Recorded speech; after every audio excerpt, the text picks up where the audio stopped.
YCP ప్రభుత్వం మీద సంచలనమైనటువంటి వ్యాఖ్యలు చేశారు కేంద్ర మంత్రి రాజ్నాథ్ సింగ్.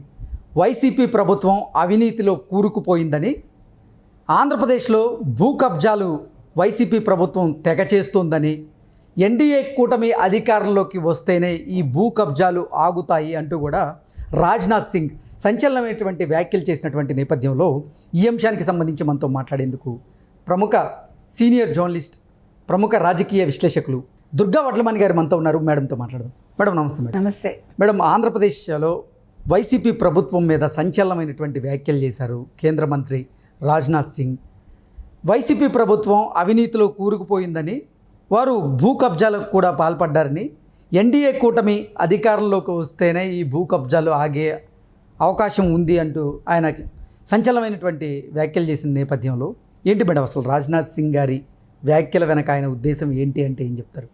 కేంద్ర మంత్రి రాజ్నాథ్ సింగ్ గారు ఇప్పటికైనా ఒక మంచి అవగాహనకు వచ్చారని మనం అర్థం చేసుకోవాలి. విశాఖపట్నంలో జరిగిన మేధావుల సదస్సులో ఆయన పాల్గొన్నారు. అప్పుడు ఈ విధంగా ఆయన మీరు చెప్పినట్టుగా వ్యాఖ్యానం చేశారు. ఇది ఇవాళ కొత్త కాదు, 5 ఏళ్లుగా మనందరం మొత్తుకుంటున్న విషయం ఇప్పుడు కేంద్ర ప్రభుత్వం దృష్టికి పూర్తిగా వచ్చింది. అంటే ఇంతకుముందు తెలిసి ఉండొచ్చు, కానీ వాళ్ళు వైసీపీతో ఉండడం వల్ల పూర్తిగా బయటపడి ఉండకపోవచ్చు. ఈసారి వాళ్ళు 2024 ఎన్నికల్లో సరైన నిర్ణయం తీసుకున్నారు. అందుకే ఆయన ఏమన్నారు, ఒక జూనియర్గా మేము ఉన్నాము కూటమిలో, ఆయన నిజాన్ని ఒప్పుకున్నారు, నిజాయితీగా ఒప్పుకున్నారు. రాజ్నాథ్ సింగ్ మంచి వ్యక్తి, ఆయన నిజాయితీ కలిగిన వ్యక్తి కూడా. అందుకని ఆయన ఏమీ నిందించడానికి లేదు, మరొకటి లేదు. ఆయన ఉన్నది ఉన్నట్టు వాళ్ళు ఒప్పుకున్నారు. అంటే ఇప్పుడు తెలుగుదేశం ఉంది, తెలుగుదేశం జాతీయ పార్టీ అయినప్పటికీ అది మనకి ప్రాంతీయ పార్టీ కిందకు వస్తుంది. నెంబర్ 1. నెంబర్ 2 జనసేన కూడా ఇంకా చిన్న పార్టీని, అంటే చిన్న పార్టీ ఇన్ ద సెన్స్ వేరే రకంగా కాదు, తెలుగుదేశంతో కంపేర్ చేసినప్పుడు లేటుగా వచ్చింది అది. అలాంటి ఈ 2 పార్టీలతోటి బీజేపీ అనేది పొత్తు పెట్టుకోవటం అనేది జూనియర్ పార్టీ అని ఆయన అనడం, అది అంటే మెచ్యూర్డ్గా మాట్లాడారు. ఆయన ఉన్నదాన్ని ఉన్నట్టు చెప్పారు. ఇక రెండో విషయానికి వస్తే మనం అందరం చెప్పుకుంటుంది గంజాయి మాఫియా, ఇసుక మాఫియా, మిల్లర్ మాఫియా, ఇవన్నీ ఆయన లిస్టు చెప్పుకుంటూ వచ్చారు. ఇవాళ మనం కొత్తగా చెప్పట్లేదు, ప్రతిరోజు మొత్తుకుంటున్నాం మనందరం. ప్రతి ఛానలు, ప్రతి మీడియా హౌసు, ప్రతి ఒక్కళ్ళు ఇదే చెప్తున్నారు. ఆంధ్రప్రదేశ్ అప్పులమయం అయిపోయింది. అప్పుల గురించి ఆయన ఇవాళ మాట్లాడారు. 13 లక్షల కోట్లు, 13.5 లక్షల కోట్లు అప్పు చెప్పాడు ఆయన. మనం 12 లక్షలు అంటున్నాం ఇంకా. అంటే 1.5 14 లక్షలు కూడా మనం చెప్పుకోవచ్చు. అంటే ఇది అందాజా లెక్కలు ఇవన్నీ. నిజంగా లోపలికి వెళ్తే ఇంకా ఎంత ఉంటాయో. ఆయన ఏమంటున్నారంటే అసలు అభివృద్ధి చెందలేదు అని. ఏమండి, మనం ఆంధ్రప్రదేశ్ చూసుకుంటే 5 ఏళ్లలో అధోగతికి వెళ్ళిపోయింది. మనం ఆల్రెడీ చెప్పుకుంటూనే ఉన్నాం. ఇంకొక విషయం ఏంటంటే ఇప్పుడు ఈ విశాఖపట్నం ఎప్పుడో ఇంకా బాగా అభివృద్ధి చెందాలి. ఆర్థికంగా కానీ, వాణిజ్యపరంగా కానీ, సాంస్కృతికంగా కానీ ఒకప్పుడు ఎంత బాగుండేది వైజాగ్. ఈరోజు అది లేదు. అదే ఆయన చెప్పారు. మీరు ఏ ఒక్క పాయింట్ తీసుకున్నా అందులో కొత్తదనం ఏమీ లేదు. అంటే వాళ్ళకి వాస్తవాలు కళ్ళకు కట్టినట్లు ఇప్పుడు కనిపించాయి. అందుకని ఆయన ఏమంటున్నారంటే ఈసారి కూటమి గెలవాలి, ఆంధ్రప్రదేశ్ అప్పుల్లోంచి బయటపడాలి, ఈ దందాలు ఏవైతే ఉన్నాయి, మాఫియాలు ఏవైతే ఉన్నాయో వీటి నుంచి ఆంధ్రప్రదేశ్ బయటపడాలి. ఇది ఆయన చెప్పింది.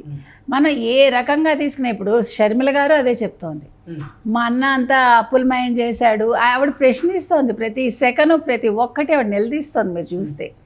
సో ఇది అవగాహన రావటం అనేది ప్రతి ఒక్కళ్ళలోనూ వచ్చిందండి. ఇది చైతన్యం అనేది ప్రజల్లో రావాలి. ఇవన్నీ ప్రజల దృష్టికి వెళ్ళాలి.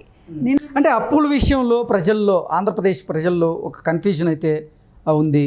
కొంతమంది ఏమో 5 లక్షల కోట్లు అంటారు, కొంతమంది 10 లక్షల కోట్లు అంటారు, కొంతమంది 12 లక్షల కోట్లు అంటారు. ఈరోజు రాజ్నాథ్ సింగ్ గారేమో 13 లక్షల కోట్లు అన్నారు. నిర్మలా సీతారామన్ గారేమో అంత అప్పు లేదు అంటూ ఆవిడ చెప్తూ ఉన్నారు. రకరకాల అంటే భిన్న స్వరాలు వినిపిస్తూ ఉన్నాయి దీని మీద. సో అసలు ఏంటి మేడం? ఇప్పుడు భిన్న స్వరాలైనా ఏకస్వరమే కాదు, అప్పు అనేది ఏకమే. సో ఏకత్వంలో భిన్నత్వం లాగా ఇప్పుడు భిన్నత్వంలో ఏకత్వం తీసుకుందాం.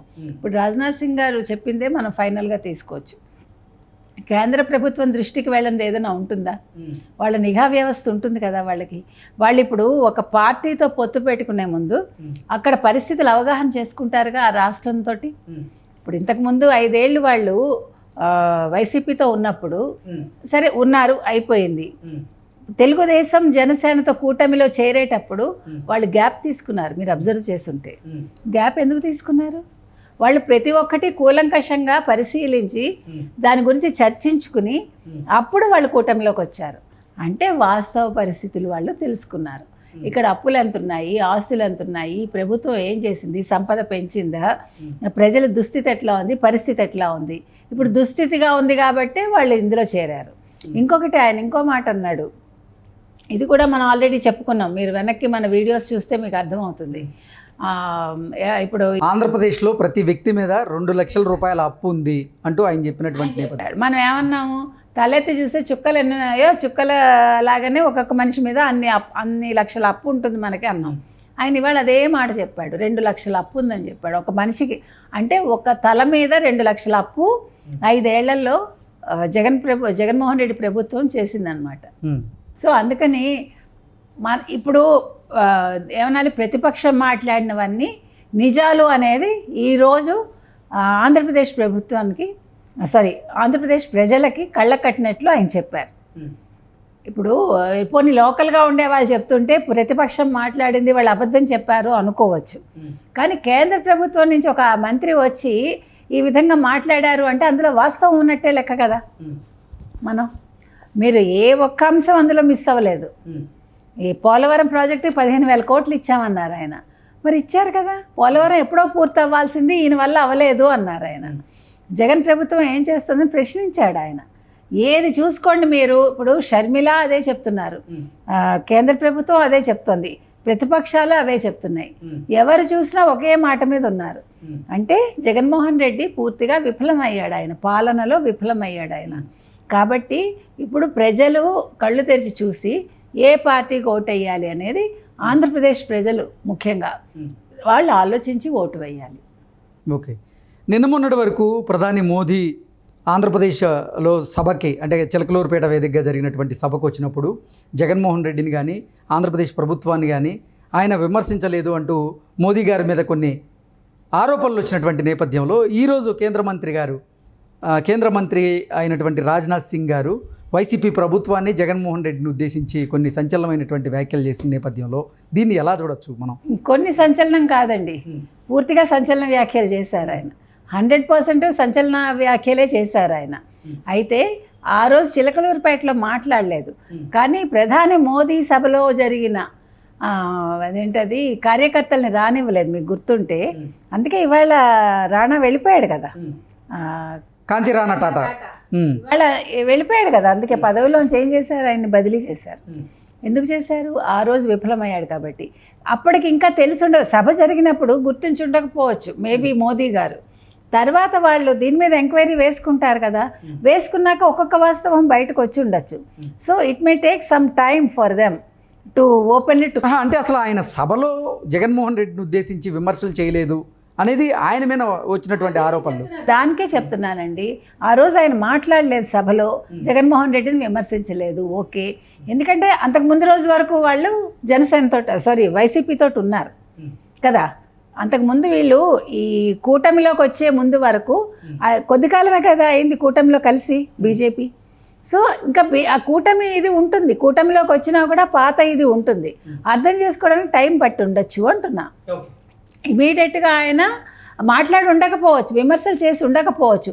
అలాగని వాళ్ళు దృష్టి పెట్టలేదని మనం అనుకోవటానికి లేదు అని చెప్తున్నాం మీకు. సో అది దృష్టి పెట్టారు కాబట్టి ఇప్పుడు within no time he's coming out. వరుసగా సంధించబోతున్నారా అంటే ఏం చెప్తారు? తప్పకుండా సంధిస్తారండి. ఇప్పుడు పురంధేశ్వరి గారే వెళ్ళి కంప్లైంట్ ఇచ్చారు. సో ఆల్రెడీ తమ్మండుగుని తీసేశారు.